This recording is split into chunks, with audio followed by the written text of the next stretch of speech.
I want to tell you about something that's accelerating dramatically here in December 2025, something that represents one of the most significant geopolitical shifts in the Middle East since the end of the Cold War. And yet, if you're following American news, you're probably not hearing about it with the urgency it deserves. China is systematically expanding its presence across the Middle East, economically, diplomatically, and increasingly militarily. And I'm not talking about gradual engagement or soft power initiatives.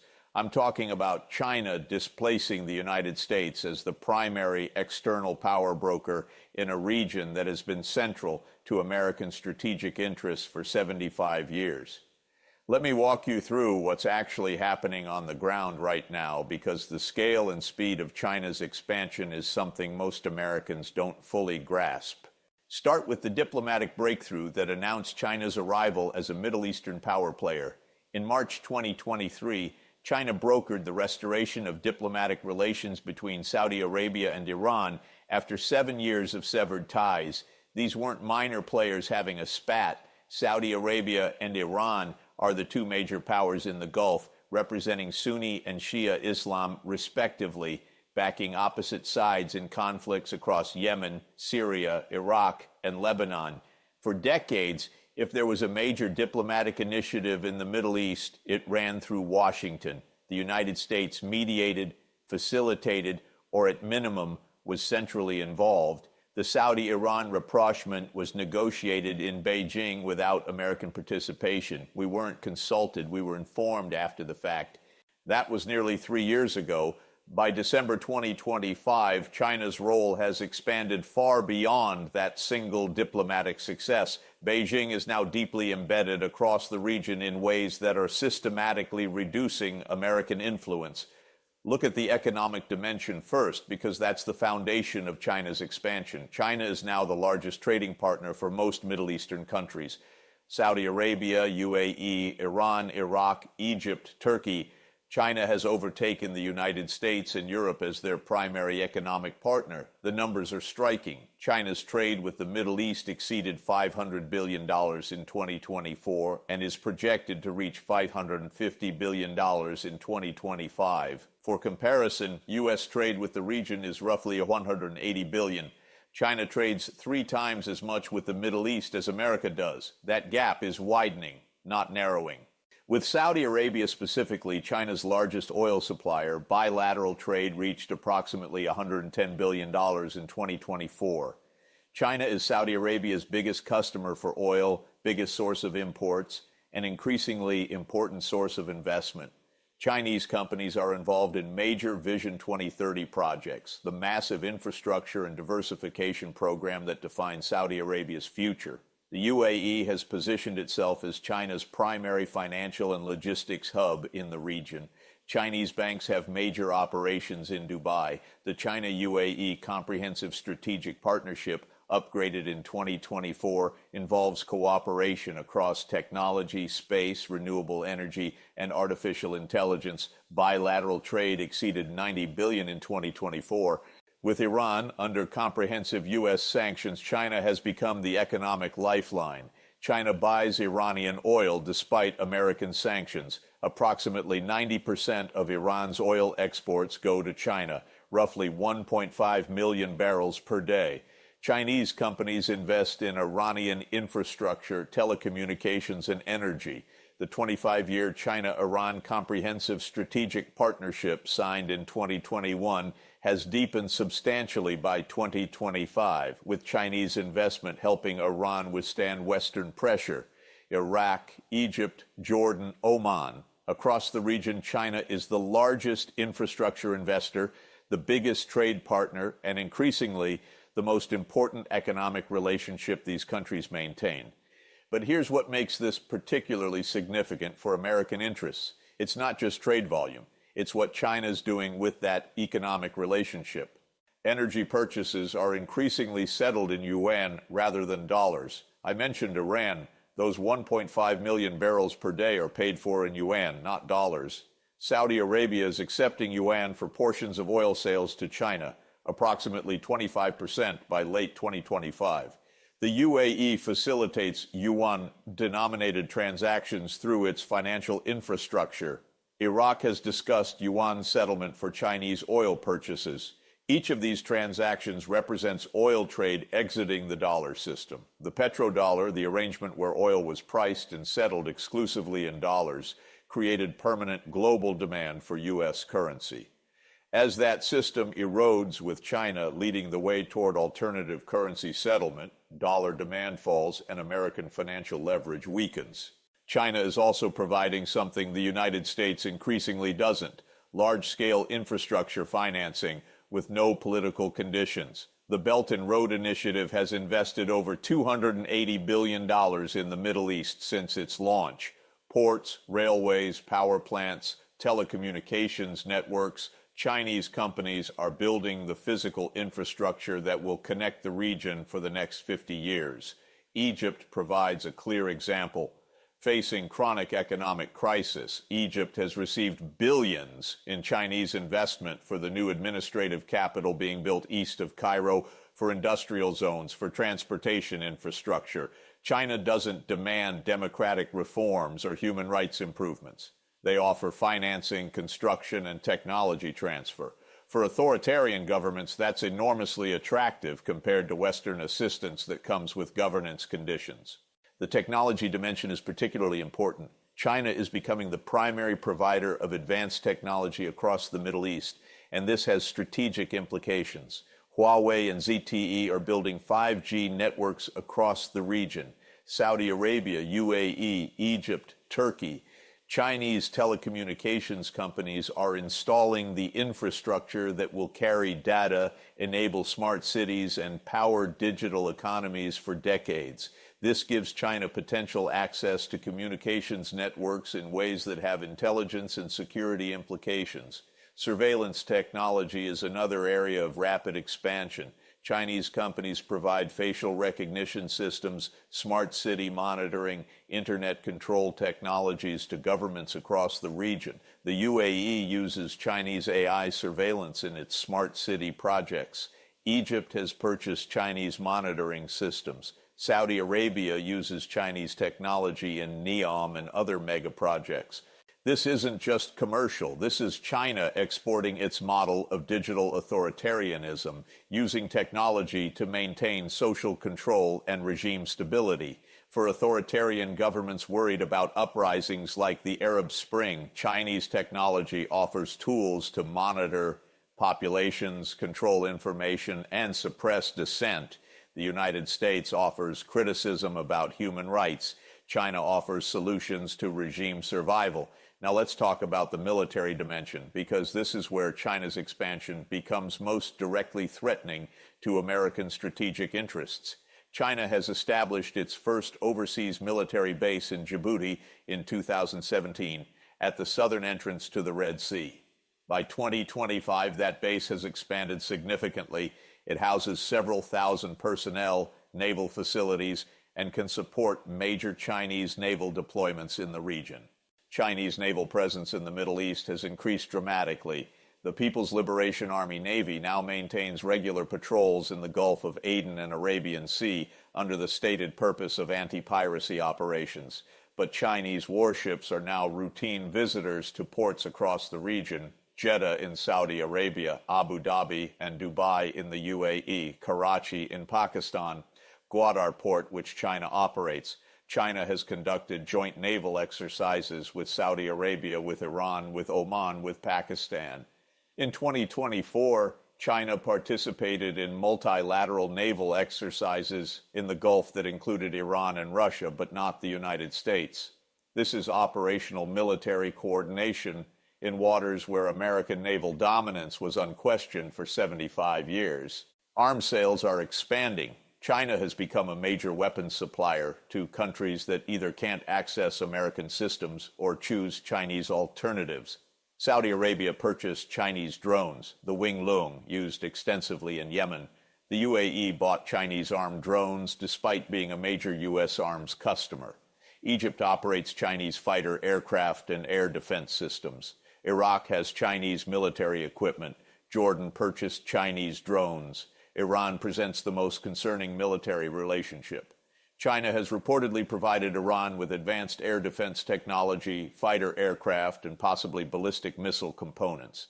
The exact extent is difficult to verify, but Western intelligence agencies believe significant military technology transfer is occurring.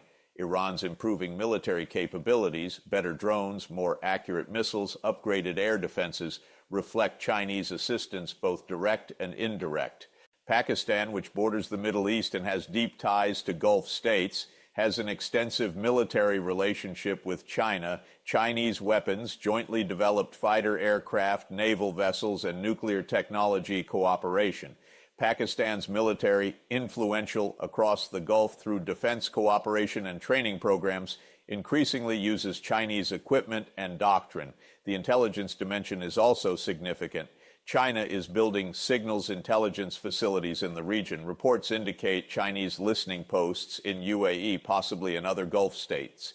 China's Beidou satellite navigation system, a rival to American GPS, is being adopted across the Middle East for civilian and potentially military applications. This gives China independent positioning and timing capabilities in the region, reducing dependence on American systems.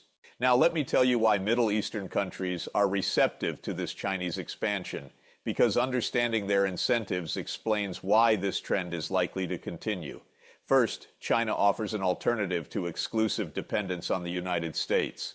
For decades, Gulf states relied on American security guarantees, American weapons, American diplomatic backing, but the U.S. has proven unpredictable. We abandoned allies in Afghanistan. Our commitment to the region has wavered across different administrations. We impose conditions on relationships that many find intrusive. China offers a hedge. You can maintain the American relationship for security while building Chinese economic ties. You diversify your partnerships, which gives you leverage with both and reduces vulnerability to either one's policy shifts.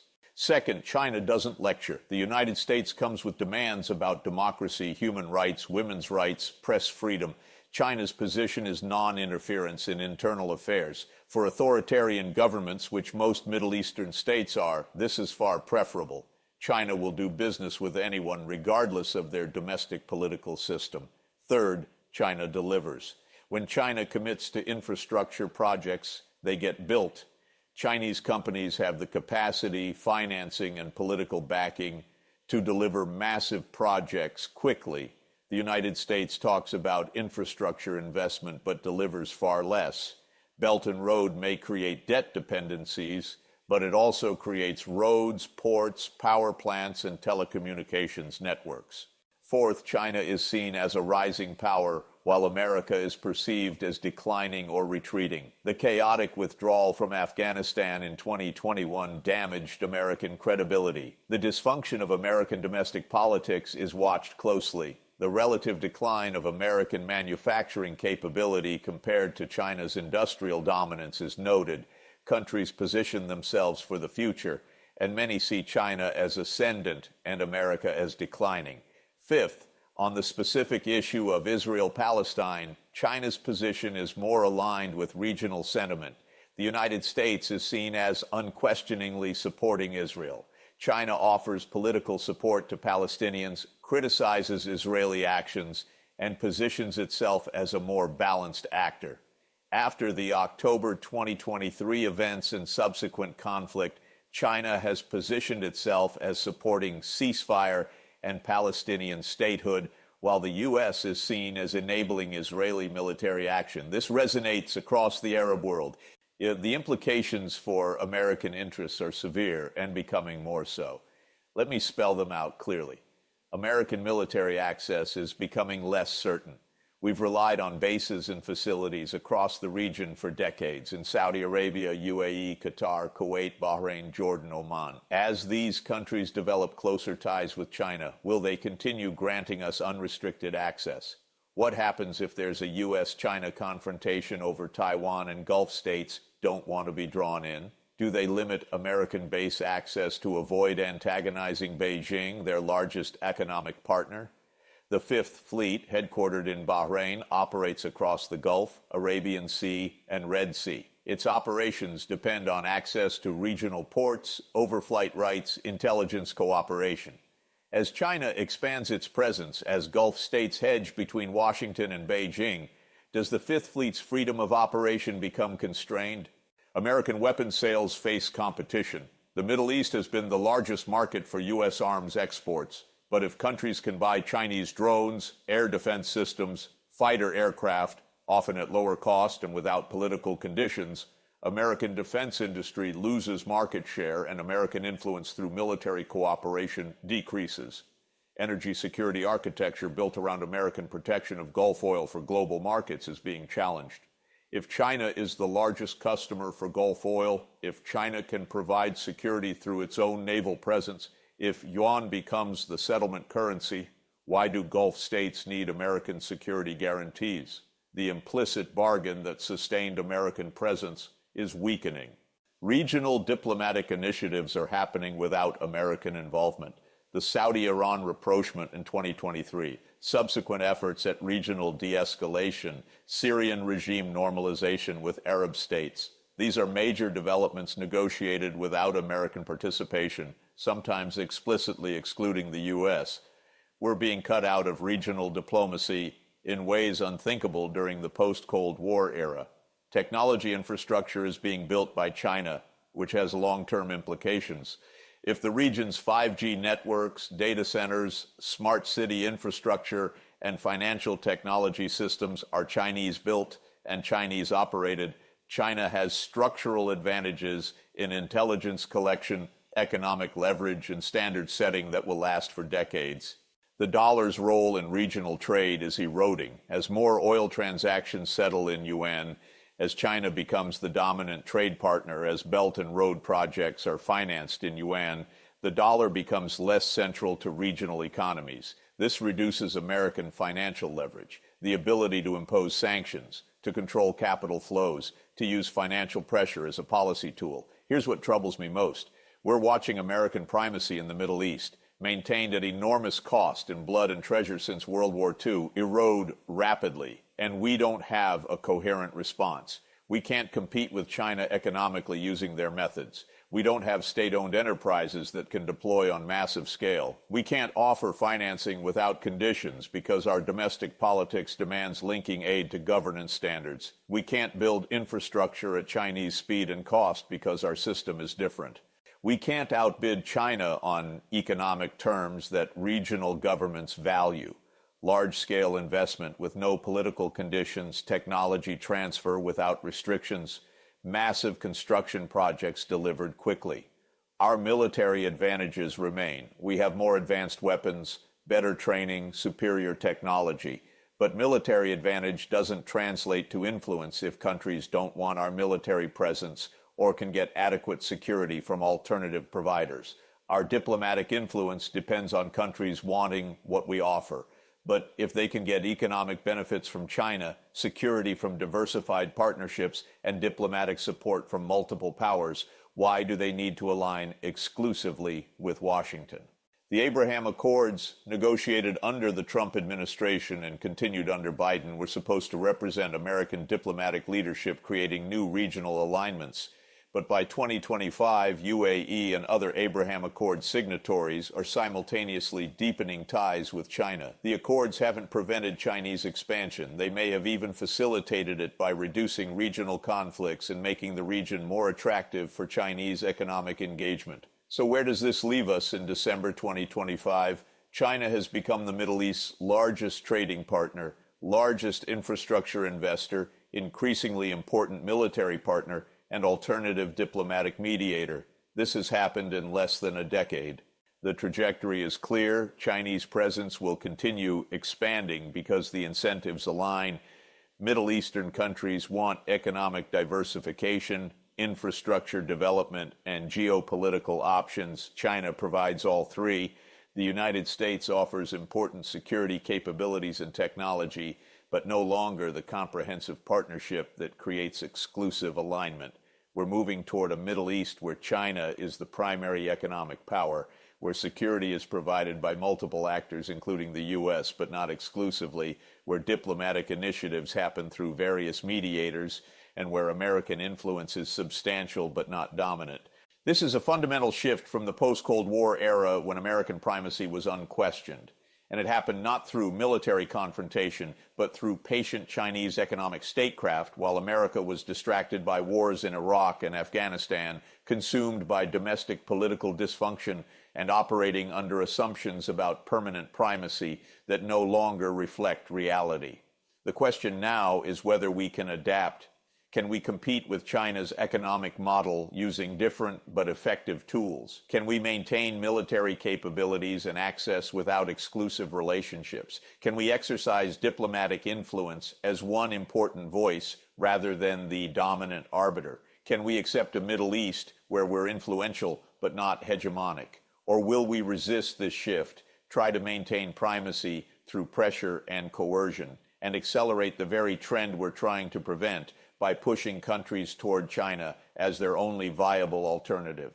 China's expansion in the Middle East is weakening America's grip fast, not through confrontation, but through offering what regional governments want in ways we can't or won't match. It's happening now. It's accelerating. And we need to reckon with what it means for American power in a region we've considered essential to our interests for 3/4 of a century, because that region is choosing its future, and increasingly that future includes China as the primary partner.